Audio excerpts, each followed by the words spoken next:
Pen স্কেচে character টোনের বিকল্প নেই। পেন স্কেচের সবচেয়ে মূল মন্ত্র হচ্ছে ক্যারেক্টার টোন। মানে আমি যে সাবজেক্ট আঁকবো সেই সাবজেক্টের যে ক্যারেক্টারে আছে ওই ক্যারেক্টারের হালকা কিছু টোন দিয়ে সেটার ভিতর থেকে তার মূল ক্যারেক্টারটা বের করে নিয়ে আসা।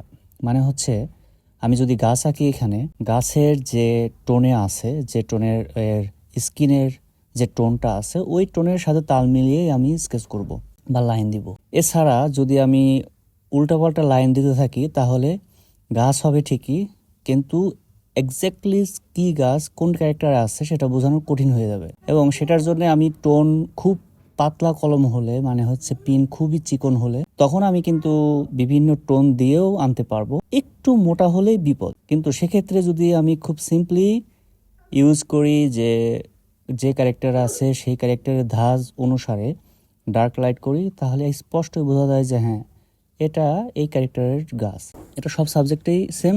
যে সাবজেক্ট আঁকবো সেই সাবজেক্টে একই রকমভাবে আঁকা যায়। তবে সাবজেক্ট একাধিক হলে কোনটাকে আমি বেশি এমফাসাইজ করব সেটা ডিপেন্ড করবে হচ্ছে আমি আমার কম্পোজিশনে কি বলছে। কম্পোজিশন যদি বলে যে হ্যাঁ এই জায়গাটা আমি ফোকাস রাখবো দেখার ভালো লাগার জন্য, তাহলে সেই জায়গাটায় আমি দুই রকম ভাবে হতে পারে। একটা হচ্ছে আশপাশে যদি আমি ডার্ক করি তাহলে আমি সাবজেক্টে লাইট রেখেও ছাড়তে পারি। আর একটা বিষয় হতে পারে যে আমি চারপাশে যদি খুব বেশি লাইট ছাড়ি তাহলে যে সাবজেক্টে দু একটা অবজেক্ট থাকবে সেটাকে স্কেচ করে ডার্ক করা।